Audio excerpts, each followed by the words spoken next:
Hey everyone, and welcome to Coffin Talk, interviews with the living. This is everyone's favorite weekly podcast that explores how our views on death affect the way we live our life. And this week, our guest is Tim McCoy. And Tim and I are long old best friends. We met on Tuesday, and we had a kick conversation. And I immediately was like, "The rivers run very deep with you. I want to have you on Coffin Talk." So he did send me a bio, and I do know more information about him. But I'm just going to actually read a few facts about him because I want to peel back the layers after that. But he's a combat veteran, a former law enforcement officer, a business owner in tech and physical security, and he advocates for healing PTSD through alternative medicine.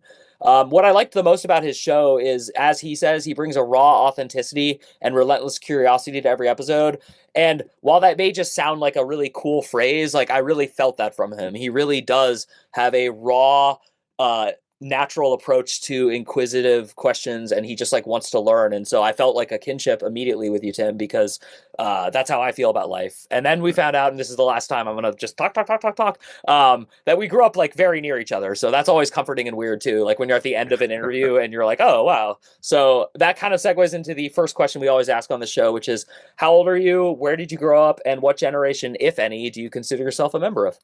Oh man. So I'm 44 years old, almost 45. I grew up all over the place. My parents are from the Bay Area, Half Moon Bay Area. For those of you who are not familiar with that term, it's the San Francisco area. And but we moved all over the place. I lived in LA.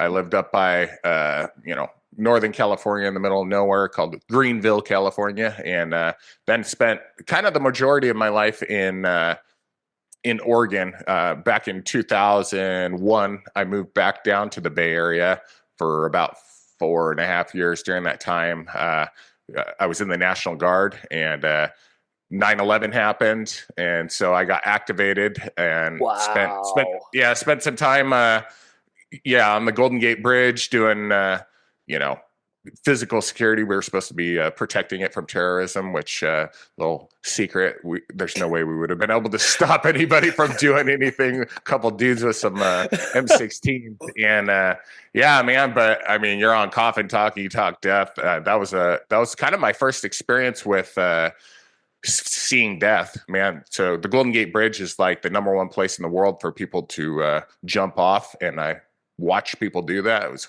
horrific, saw that happen. But I mean, that's just a little fragment of my life. Okay, you didn't say what generation you're from, but I don't even care. I want to ask about this. So I grew up in the Bay Area. I'm very familiar with actually the Bay Bridge more than the Golden Gate, just because I was on the East Bay side in Berkeley. But the point being, yes, they're both actually famous. And I know there's that famous documentary, which I actually haven't watched, because as much as I like to talk about death, I don't like to watch and see death. But I am curious, because people always ask me this. Did people like pull up cars, park, and then get out and jump? Or was it like people like standing? Like, can you kind of go through like how you would even know that someone's doing it? Yeah. So most of the time, there's a thing called Bridge Patrol. There's so many law enforcement agencies on that bridge that it's crazy. You wouldn't even believe it, but it's Highway Patrol, state park police, because it's, they have the Presidio right there. And, so their federal police are there. The National Guard was there. San Francisco PD, San Francisco County. I mean, just agency after agency. But they watch it all the time. But I would say the majority of people, you could kind of tell. We would always get kind of a heads up, like they would call it a 1031, and we're like, oh, possible 1031.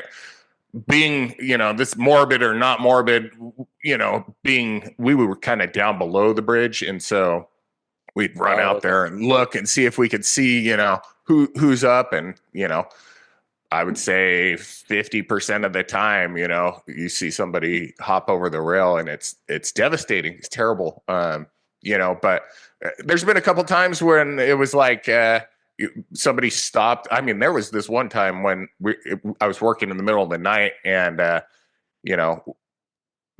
all the power goes out on the bridge, all the lights, everything, boom, just goes out, and lights come on. There's a car sitting there, and the person had gotten out and jumped off, and I'm like, dude, I wonder if they like were like, God, give me a sign if this is it, because it was the wild I've ever, not ever experienced, but it was pretty freaking wild. Like, because that was shocking, Um, but man, yeah, it's that the bridge can go on and on and on. Yeah, I got pulled off of that to go spend some time in Iraq, which that kind of sucked because I went from working on the Golden Gate Bridge, and if you're not familiar how the military works, we were living in a four-star Marriott hotel downtown San Francisco. All our food was paid for. It was like the bougiest setup you've ever experienced. And in the military, they pay you a thing called BAH, so they pay you based on where you live. And they were saying we lived in Wow. San Francisco, so not only did we get a free hotel, they also paid us a housing allowance. So I was making the most money I'd ever made in my life, and so I got yanked off of that and sent to Iraq, live in a tent for a year, and I made about half the money over there. I'm like, this is not equating. So yeah, that's from there. I mean, my story goes on and on and on, and I'm happy to pick my brain. I think I'm Generation X, 19. Yeah, yeah. I mean, I'm like, yeah, I'm actually much more interested in there's a trend like there's more and more people like you in our age bracket. Tulsi Gabbard comes to mind. yep, Just people who served and therefore deserve all the credibility and respect in the world, who don't agree with the mainstream like talking points that all military personnel used to yeah, kind of walk with. And it's yeah, not a disrespectful tone, and it's not a like I have regret or I'm judging this or that. It's more of like a tone of compassion, hmm, with specifically response to PTSD. So um, I never ask former soldiers or law enforcement like specific questions that are like sure, triggering and or like inappropriate, but I uh, do open the door for you to kind of explain the best way for inquisitive people to talk to people about it, because I feel like there was and is still an unfair double standard of like support all troops was the message when we were young, where I'm the same yeah, age. yeah, So like yeah, every sticker on every car said support our troops. I'm like, okay, but like aren't I allowed to have an opinion about Iraq? Like can't I for still have an sure. opinion? And so that was kind of like the beginning of like a new era of like how do you civilly respect the people in the military and law enforcement. Again, I'm putting both together because especially with Yeah, Black Lives Matters and yeah, so you, totally. you know Like where I'm going. for me, like so I was working on the Golden Gate Bridge, but we knew for months and months and months that we were getting ready, like we're gonna attack Iraq because they have weapons of mass destruction. So in San Francisco, the protests started happening and people were, angry and angry about this war. And me, I took it personally, like, well, screw you. I'm a soldier. I'm here to defend you and this and that. Fast forward, 10 years later, reflecting back on that war and all the lies that were told, and it was just horrible. There was no weapons of mass destruction. We went in there for no fucking reason, and so many people lost their lives, and we spent all this money, and just ruined everything. That country is not any better off than when we went there, and so I respect the troops, and but I think it's hard when you're in the military. You're supposed to say, yeah, I'm going to do what you tell me to, and you can't have an opinion. But, come looking back on it, a totally wrong decision. Afghanistan, I never served in Afghanistan, but same thing. It's like we were over there for 20 years to find a dude in a cave, and then we left, and we left all this money, we left all this equipment, and what did we accomplish? Nothing. So I get fired up about that. Don't you No, know? no, and that's why Yeah. like I have not tons, but I have enough friends in law enforcement and former slash current. I have one friend who's a U.S. Marshal, and I respect the hell out of these guys. And every one of you has a different opinion. Like none of Yep. you share a mind, and that's what's frustrating too to me is this idea that like just because you're trained like any group is trained, where like the weakest link is the link, like you're all Yep. a group. That doesn't mean you still think the same. It just means in Yeah. combat you're gonna like protect each other, which is great. Yeah. Yep. Um, Totally. does PTSD hit people when they're still serving? Because the word post is always like interesting to me. Yeah. Yes, because I was still in. So I did 13 years in the National Guard. I got out as a staff sergeant E6. And so I went to Iraq in 2003, 2004, and did my time there. came back and almost immediately was suffering from pretty bad PTSD. I mean, it really, the first time I noticed it was, well, there's a couple things. So I went into law enforcement eventually, but when I came back, my whole goal was like, I want to be a cop. Since I was a little kid, I wanted to be a cop. That's cool. So it's very hard. It used to be very hard to get into law enforcement. And I had applied for, before that for many agencies and stuff, and it was very hard to get hired. And so I was not very good at speaking. You may notice that now, but during interviews and stuff like that, um, so I never got hired. And when I came back from Iraq, I did a thing called self-sponsoring myself through the academy. And so in Contra Costa County, the sheriff's department has an academy, and I signed up for that. So I was probably 5, 6 months back from, not even 5 months back from the academy or from Iraq when that started. And so a couple weeks in, I mean, all of a sudden I'm just like having all these issues, this anxiety, and I'm smoking like a chimney. I broke my ankle training to take the test right, but I still went through and signed up. And I can remember like 2 weeks, into the academy, one of the drill instructors, their drill instructors was yelling at me. I didn't tell anybody where I was or where I'd come from, and this young kid gets in my face, this officer, and gets in my face like I would never, I would never want to be in a combat or a firefight with you or a shootout with you, like telling me this. And I'm like, you piece of, you have no fucking idea where I just came from.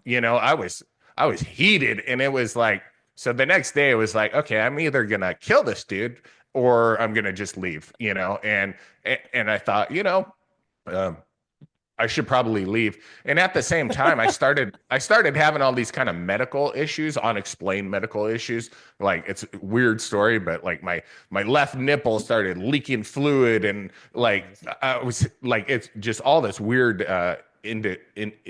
endocrine issues with my endocrine system. And so I went in and had all these tests done, and it was all unexplained. They have all these unexplained illnesses in the military. But we when I was over there, we slept in a freaking bombed out hangar. Literally, they sent a missile through this aircraft hangar, blew out the inside of it, and our command thought it would be a good idea if we went and lived in there. And there's depleted uranium and all this that just all these. Yeah, so it just goes on and on. But so I yanked myself out of the academy. And at that point, I was dealing with PTSD during this time, and kind of trying to occupy my mind with anything but focusing on my issues, But I really missed my family. And so my family lived up in the Oregon area. And so I was like, man, I'm going to go back to Oregon. I started this business within a week. I'm making a ton of money. If I can do it here in the Bay Area, I can do it anywhere. So I moved up to Southern Oregon and started up my business and made $65 in the first 6 months, and like almost like went bankrupt. It was hell. Yeah. I did not. I was like expecting that story to go so the opposite direction. Yeah, horrible. So stressful. And yeah, luckily my ex-wife, it was girlfriend or fiance at the time, she had a job, and but we didn't share finances. I didn't want to share, like, so she worried about my money, but there was no worry about her money. I didn't know anything about it, and so to kind of keep my, I'm doing okay, I would just start taking out credit card after credit card after loans and doing this, just trying to stay afloat to look like I'm doing okay, And in the meantime, I'm just getting in more debt, and I'm trying to, cover my ass by paying one card with the other and loans. Horrible, bad decision, but my relationship was trash. I hated it, but my dad was a pastor, and so he lived in the Bay Area, or I'm sorry, he was running a church up here in Southern Oregon, and they had had a great little church, and I wanted to be part of it. And so I came back after Iraq, and was happy to be home around all my family. My sisters, my brother lived here. And my mom said, why did you move back to this area, living with your girlfriend? All the people in the church know about it.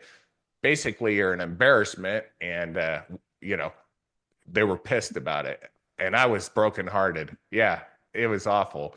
And so, man, I was spiraling. There was a lot of darkness in my life at that time, but I ended up getting married to that girl because of the pressure from my family trying to make it right, like, okay, I'm sorry, So I get married, cry at the altar, literally on my wedding day, not tears of joy, Oh tears of man, Tim, this is like yeah, really heartbreaking. yeah, yeah, Oh, and so that's so I go from there, and I'm miserable for years, and my PTSD is out of control. I'm not making any money, and and you're not doing anything to like help your PTSD. You're just kind of like smoking no, cigarettes and no, just like yeah, like smoking a ton of cigarettes. yeah. Yeah, I was yeah, I so that is kind of a funny thing. Like I smoked for a lot of cigarettes, and I got on Wellbutrin to help me get off of it, and it actually worked. It Oh, got me cool. off of it.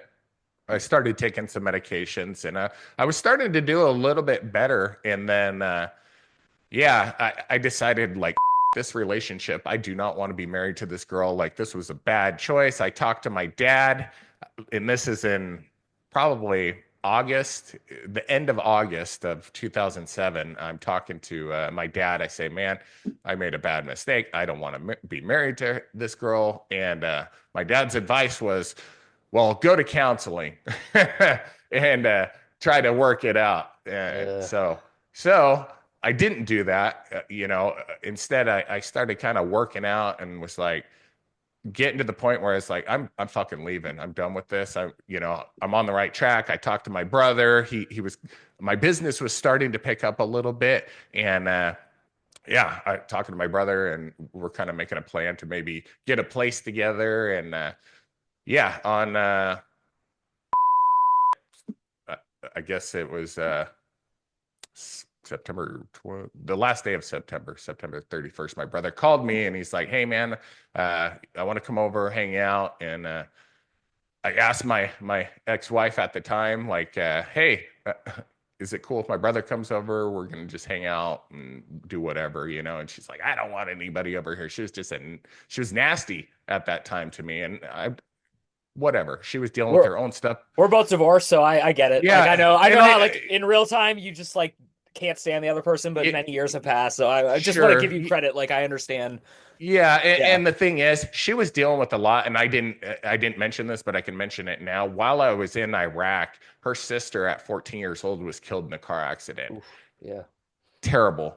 And she had a trash ass, upbringing, like in her mind, whether Yeah. it was, whether it wasn't, she was dealing with her own issues. And so fast forward, she didn't want my brother there, and then go to sleep about 5 in the morning, 4 in the morning. My phone starts buzzing next to me.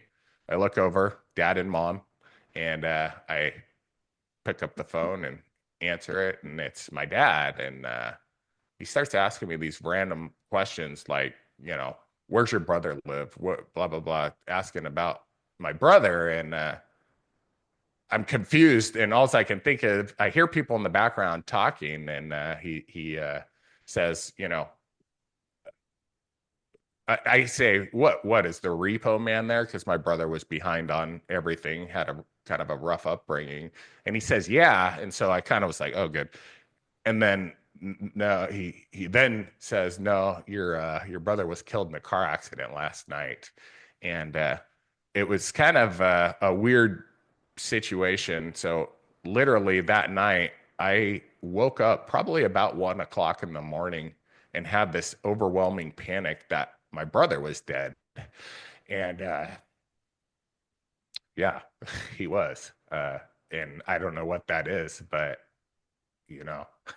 I got my first spiritual poking that it wasn't a good one, but it was definitely somehow I knew that, and so that stopped everything. I wasn't about to move. I wasn't about to move out of my house and divorce my ex-wife. It changed my life went from downhill to just completely smashed. And so for the next 3 years, I stayed in that relationship until I turned 30 years old, which was the age my brother died. And you know, I've been slowly pulling my out of this for the last, fuck, 15 years now. I mean, it's been a long time, but however long it's been, geez.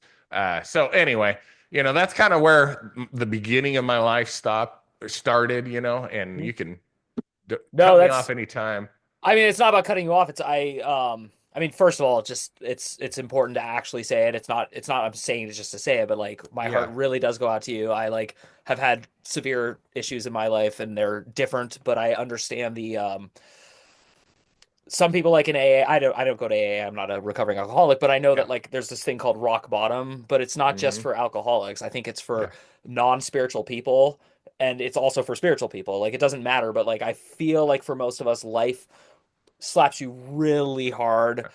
And I feel like some people it's really early in childhood. It's just like a horrible childhood. And then yep, for others, like I don't feel like there's any one time, but it is unique when it happens to you. You know what yours is. And if anyone's listening and you haven't had it yet, I don't know what to tell you. I'm not saying like it has to, but I remember thinking that in my 30s, like, oh, my best friend died of cancer. This other friend got divorced. This other person had like, blah, blah, blah. And I was like, I guess I'm just really lucky. I won the lottery. I've never gotten my dreams, but I also like don't, Then I was like hit yeah. by a car and I was like, well, that has to be it. No, that wasn't it. I was in a wheelchair for a while. That wasn't like, Oh but my shit. point is, you do speak with this like earnestness and rawness, but also, you don't sound pessimistic, you don't sound beaten, and you don't sound like you're ever going to go back. Was No. it how quick after 30 was it where you knew you'd never go back? Like when was the actual point do you think in your life? Because you're 44 now, so hey everyone, if you're a fan of the show, please head over to mikeyop.com and click the subscribe button. It's the best way to support us and it's free. That's MIKEYOPP.com. Thanks. Yeah, I mean, so unfortunately, like tragedies and anxiety and PTSD didn't necessarily get better. My life got better because, I met my wife and my wife is amazing. She's the rock behind me. Your wife now, like you're saying, Yeah, yeah, yep, okay, yep. just making sure. Okay, Yeah, nah, sorry. nah, No, nah. no, because it gets confusing for me too. Yeah, I'm for like, I have sure. an Yeah. accident. Yeah, yeah. So, Yeah, yeah. yeah, No, so I got married again pretty quickly thereafter. And after my divorce, relatively didn't seem like it because I was dating in yeah, between that. I yeah. was like, We're oh, this we is have such fun. a similar life. That's crazy. Yeah.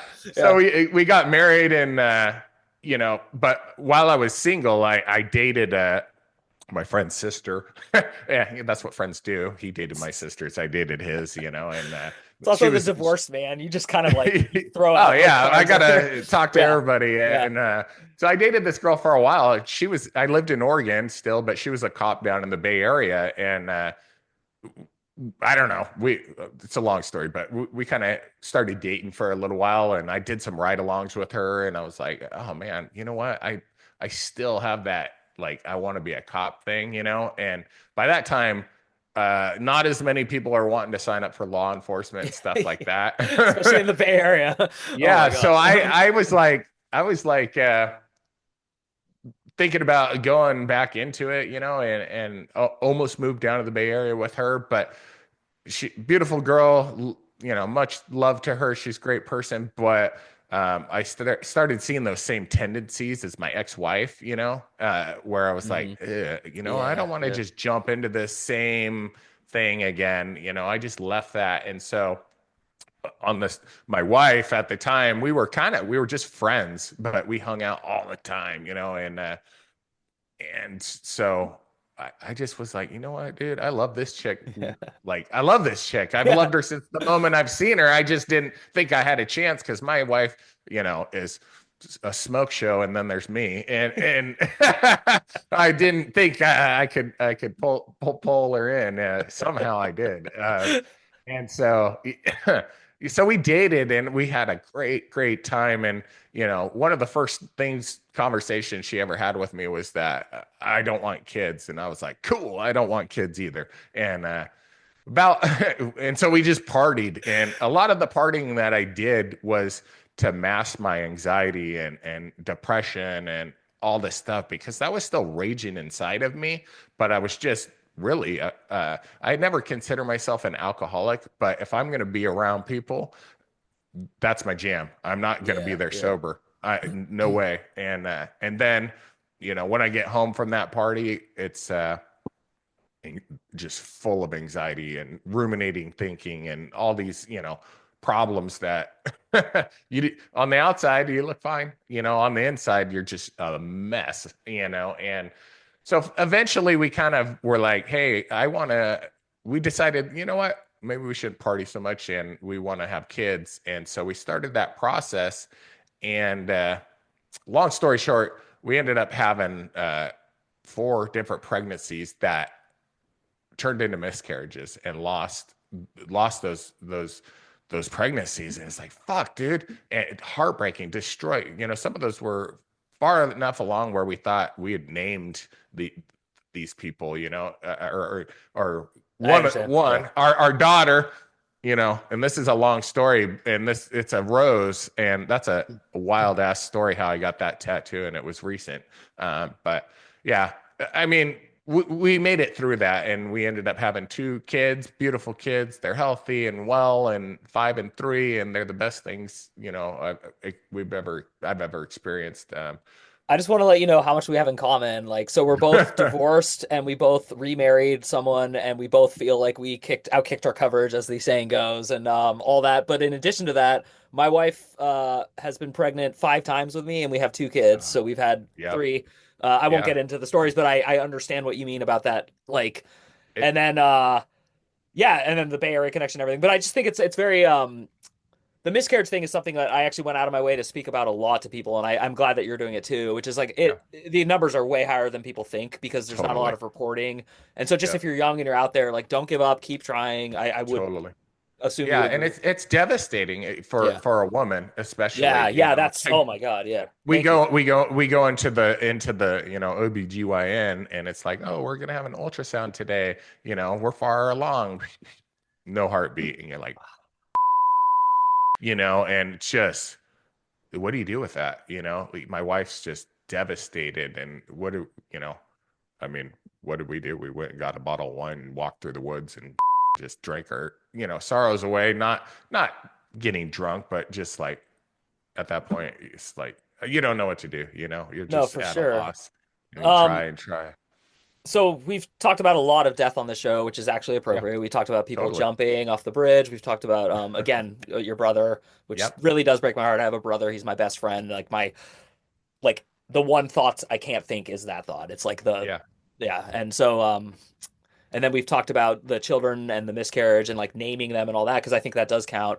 Yeah. So my question to you would be what I ask every guest, excuse me, is what do you think happens when you die? But I would like to know, like, has that changed and will that change, or has it always So been consistent? Especially since your dad was a pastor no, and all yeah, that. yeah, it hasn't always been consistent. My original thought was like, well, I was raised on, you believe in Jesus and you go to heaven. You don't believe in Jesus, you burn in hell for all time and eternity. That was Wow. kind of my upbringing, Yeah. and kind of a scary one because it's like, well, I guess grandma went to hell. I guess all these, like, Yeah. wow, she seems so nice, but guess she's burning, and crazy, and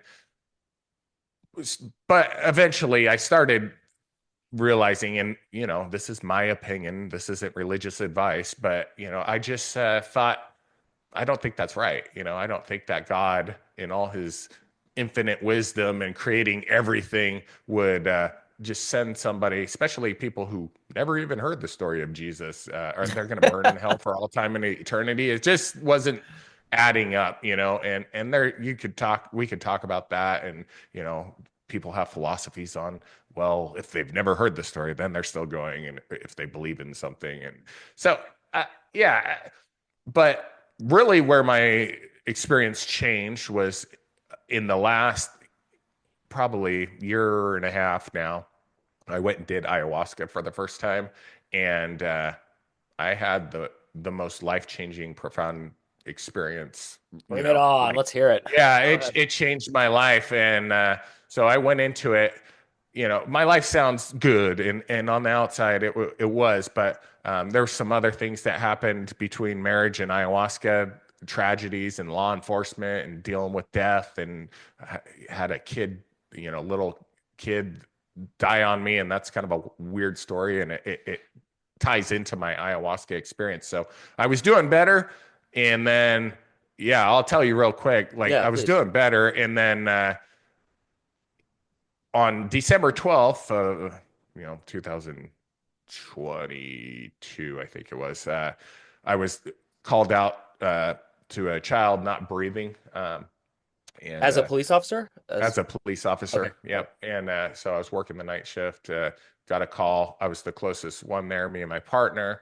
Um, Go to this call. We were about two 2 minutes away from the location. So I pull up, run in. I'm the first one in. My partner's driving, so I jump out of the car, just haul ass, jump up on the porch, through the door, run in, see this mom laying there with her son, little boy, laying on the ground there, and she's freaking out. There's a baby in a swing, right there. And I don't know anything, but this kid isn't breathing. And all I can do is just run in there and start CPR on him. And immediately while I'm doing it, all I can think of is my son. And my son was born on June 6th of 2019. So um, this was 21, this happened. And so my son is, you know, this exact same, the same age as this little boy inside doing, chest compressions on this guy, and trying with all my heart to save this guy. And yeah, unfortunately, I couldn't save him, and he died. And but when we're going to take down all the information about him, my birthday is on June 6th. My son's birthday is on, or I'm sorry, my birthday is on June 7th. My son's birthday is on June 6th. And this little boy's birthday was on June 7th, my birthday. We share, he was the exact same age as my son, except for my birthday one day later. And that really struck a chord with me, man. Like, what the you know? Why me? Why this kid? Why this age? Why my birthday? You know? And so that really set me in a tailspin. I got back on medication for anxiety, depression, PTSD again for the umpteenth time in my 20-year PTSD career. And um, yeah, so fast forward to arrhythmia, I go there and I don't realize it until I'm in the Uber on the way to the airport that, it's December 12th. And that's the day this little boy died on me. And I was like, what the? Wow. And so that was like, kind of shook me, and then I fly down to Costa Rica. I do this experience. I check in to the hotel or to the room, and my room number is 6-7. This kid's Yeah, birthday, my I'm birthday. tracking. What? Yeah, Yeah. what? Now I'm just like, what, dude? Like, this is just weird, synchronicities. And so, um, during, so get into ayahuasca, and I mean, it was literally the most incredible healing experience of my life, but also the scariest I've ever done in my life, all wrapped into one. And there's 4 different nights that you do, and every night was different. My first night, I went there because I wanted to heal my anxiety or heal my loss of my brother, and then kind of deal with my PTSD, deal with all these other tragedies, because there are many. I'm just touching on a couple. And so it started off, and I haven't done any psychedelics in my past, but I've smoked weed and done some other stuff, and so yeah, I'm laying there, and I'm just getting angrier and angrier, because I'm like, man, I came all this way. I want some healing, and nothing's happening. I'm just getting sick to my stomach, you know, and That's so accurate. yeah, I'm just getting sick, and so I keep going up, asking for more, and eventually they kind of cut me off, and they're like, dude, you know, uh, and so finally, I mean, it's been hours, and I'm just sick to my stomach. I'm not throwing up, you know, which is purging, and so eventually I say it, and I just close my eyes, and I'm like, I'm just gonna try to go to sleep, you know. And the music, they're playing music, and there's all this smoke everywhere, you know, and there's people crying and purging, and it's just this chaos that you're in, you know, and I'm just mad. And you know, eventually all of a sudden, you know, I start to see like this purple moving, you know, and I'm like, huh, that's weird. You know, I see something. Yeah. And, you know, really it just, I'm so upset and so sad and just angry. I'm like, what the did I do? I'm away from my children, you know, like I've taken all this time. And, you know, eventually this flute starts playing, you know, and all I want to do is see my brother and talk to my brother, you know. And I hear this flute and this purple is going everywhere, you know. And all of a sudden I see this figurine moving in kind of herky jerky way, you know. And man, it like it's hard to explain, but it was my brother. And I couldn't see him very well, but I knew, you know, he always had this weird dance. You know, he was quirky, you Yeah, know, yeah. No, this and is cool. yeah, and I knew it was him, and it just brought such like peace. And I just Love it. started sobbing and crying, and he didn't say anything to me, and I couldn't really see him, but I knew it was him, and he was there with me, and yeah, you know, so that kind of got me through my first part of the ceremony, and I had drank so much, you know, and it was profound, and there was a bunch of other stuff that went down. I wrote out every night in detail. When I went back from the room or from the ceremony to the room, I started just ferociously writing down everything I possibly could to remember. And you know, my poor nephew, my brother had a son, Garrett, and he didn't know where I was going, but like I had this amazing experience. And at this time, he's like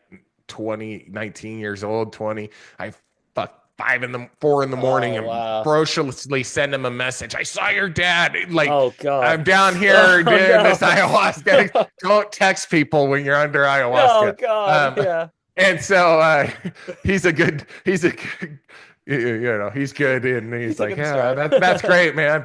You know, but so I wrote down and I just wanted to write all these things I was seeing. And eventually, you know, this thought came in my mind and it was my dad. And he's like, you know, that's enough for tonight, my son. And he always calls me my son. And I was like, oh, okay. And so, yeah, I go from there to like, I close my eyes and I'm in my room now, but I've taken 5 shots of ayahuasca. I think I'm okay. I close my eyes and all of a sudden I realized like, oh, I'm still big time under the medicine.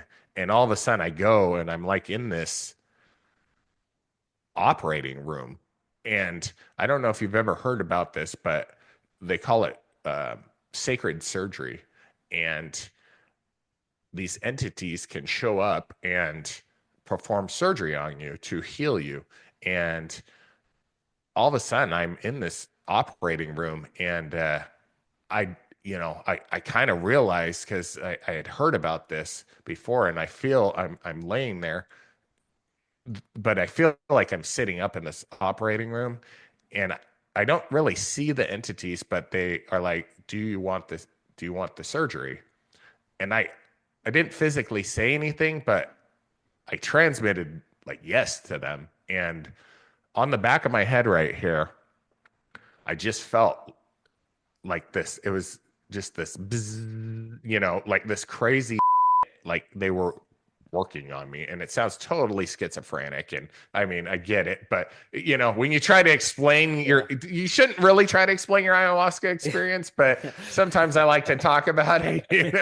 But anyway, I mean, I really felt like they fixed my PTSD and my anxiety that night. And from there, like, I mean, the next night was horrific for me.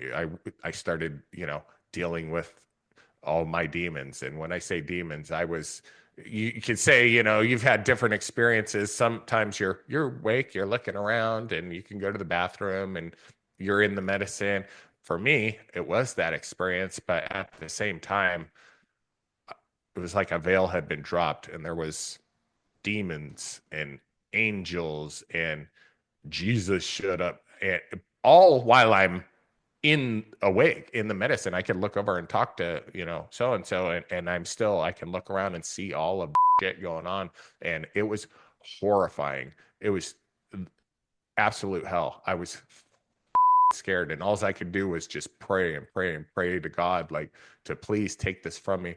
Looking back on it, it's been over a year, and I've done other experiences since then. I think maybe those were real. Maybe I was seeing into other dimensions, or the veil had been dropped, or maybe those were just the demons that were inside of me and they needed to come out. And I purged and I purged and I purged. And that, for people who don't know what that term is, it's vomiting and getting your brains out. And that was a lot. And, at one point, during that night, I screamed, in part of my language, but I just was puking so hard, and I just screamed, "Get the out of me," as loud as I could. And I wasn't talking about the puke. I was talking about all of this anxiety and depression and anger and sadness that I'd been carrying around with me for so long. And in that night, I feel like I released all of those demons in me. And my life has been incredible ever since. I mean, that night changed my life. The Thursday after that really changed my life, and we could go down that road. I could talk about this stuff for Well, forever, but I would love to have you back on to talk about that. I do try yeah, to keep the shows to like a certain time yeah, length, and for sure. I still want to hear your tie-in to like what do you think happens when you die with all this. And again, you didn't Yeah, not answer the question. I know it's yeah, diving yeah, to that, but you yeah. saw your So brother yeah, in like a different form. So I'm curious, like, is your brother still around? Like, what do you think yeah, happens? 100%. So I think when you die, you basically, it sounds weird, but this is almost the death. We're almost living in our death. And then when you I love that answer. and then when you die, you're like, "Oh man, that was fucking weird," like everybody gets around, and I feel like we are spiritual beings and we are living in a spiritual realm most of the time. And I think Earth is we're here because on my last night of ayahuasca, Jesus showed up and I screamed at him, "What's the point of all of this?" And he was just always there around me. And eventually he looked at me and said, "It's the human experience." And I believe that. I'm like, out of everything you could say to me, it's the human experience. And that pretty much sums it up. Like, it is the human experience. And we are living in, if you're a spiritual being, and I don't know everything by any means about what the afterlife is like, but I got a real good taste of it. And, we're alive and well. And I think that we come back to Earth to, have these human experiences and learn. And it's like Earth is like school, and you go back and you're like, that was cool. I was Joe Rogan or the president, or man, I was a homeless crackhead living under a bridge. How the hell did I mess that up? Like, and then you get to do it over again. And I believe in karma. I don't know exactly how that works out, but if you didn't learn from this life, you get to go do it all over again. And so death is not the end. Death is just, you're not even dying. I think you're just going, okay, now you're back in this reality, and you're like, okay, you know, why all of this is happening, I don't know. I think God has a grand plan for everybody's life. And, you know, if you didn't do a great job on this life, I promise you, you'll have another opportunity. And I know that I, I, I ran into that little boy on my ayahuasca trip, and he told me, you know, I wanted to stay, I wanted to live, but it wasn't my time. And he gave me that peace and that, you know, comfort of knowing that, like, he's all right, you know, and he'll do it again when he needs to. And you know, for whatever reason, that was just his life experience here, his human experience, you know. And so yeah, I want to keep your show tidy. No, Tim, I have to tell you, you're like, I don't know, this is my first time in on a podcast. What do I do? You're not only are you like completely compelling and interesting, but you're like one of the most fair people I've ever met. You're fair about yourself. I wish I had told you that I have to bleep every time you swear because I had to keep a I'm list. so sorry. No, it's Oh, my no, fault. no. And you're the third time in the last like 3 months where I just like forgot to mention that. But the thing Oh is, no. I swear a ton, and I know that Yeah. like if I tell you not to swear, you might not tell the story the same way. So once you Yeah. got the ball rolling, it was worth it. But I'm just trying to point out how like Yeah. natural you are because you're so natural that you really are you. And you, this is the whole point of my show is I just want people to see that like you had so many good quotes, but one of my favorites was when you said like you go to the party and you're drinking and you just pretend that you're okay with everything, but then you get home and you just have like, what did I say? What did I do? How did they think of me? Like that. Yeah. So many people suffer from that, and all of us just lie and we keep going out and like, especially in Yeah. America, like this charade. And when you're young, it's worse. It's not better. Like, Yeah. and if you're the guy not drinking, everyone's like, well, you can't handle this, Yeah. but really Yeah. none of What's us wrong can with you? handle it. Yeah. Like, Everybody asks what's wrong with you, and you're like, wait, I'm the only one not taking poison. And yeah, don't get me wrong, I love a margarita. Like, yeah. dude, and now I drink for fun Yeah. and not to cover up my, you know, my heartache and my anxiety. And I will say, ayahuasca it may not be for everybody, but it changed my life. It healed that PTSD, that anxiety. So there is hope for you, because I tried all the different medications and it didn't work for me. Maybe it works for other people, but that's what worked for me. And it's not medical advice, and don't do illegal drugs or anything like that. I did it in a place that was a licensed medical facility, you know. And so yeah, but I mean, if you're struggling, dude, there is hope for you out there. And you know, that's why I started this podcast, and to share my stories and hear other people's stories. I don't get a chance to talk a lot on my end of the podcast, which is kind of funny, you know, like, because I have a lot of stories. But Yeah. man, I appreciate you bringing me on and letting me share my story for the very first time. This is the first time I've ever been a guest on Wow. a podcast. I've never spoken public, you know, like, except for, you know, little business meetings in the military, stuff like that. But for the most part, yeah, I'm happy to share my story. You're incredible. Your stories, plural, are incredible. It would be impossible to ever get to the bottom of Tim. It would be impossible to get to the bottom of anyone. And that's kind of like Yeah.